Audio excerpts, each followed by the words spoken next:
Bonjour à tous. La Banque alimentaire mobilisée dans les surfaces de notre région. Dans le Jura, cette collecte permet de récolter environ 62 tonnes de denrées, soit 20% des ressources.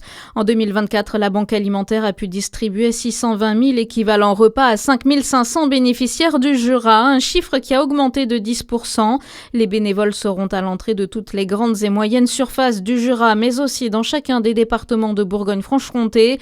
Sont attendus des conserves de légumes, de poissons, du riz, de la semoule, des lentilles ou encore des produits d'hygiène.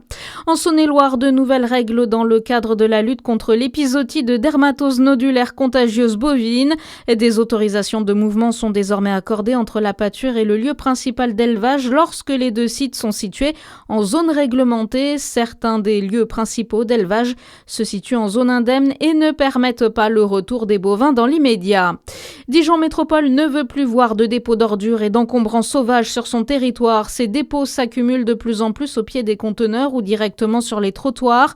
Chaque dépôt identifié entraînera une facturation forfaitaire de 180 €. Désormais, les contrevenants identifiés recevront, en plus d'une amende, la facture du coût réel du nettoyage et de l'évacuation des déchets.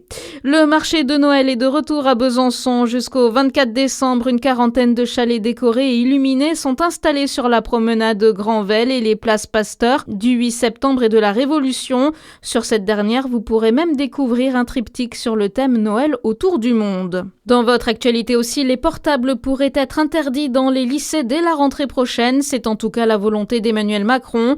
Les syndicats fustigent un effet d'annonce alors que la mesure a déjà du mal à être appliquée dans les collèges. C'est la reprise de la saison en biathlon ce week-end en Suède. Parmi les sportifs mobilisés, le Jurassien Quentin Fillon-Maillet ou encore la Pontissalienne Lou Jean Monod Laurent. Bonne journée sur Fréquence Plus.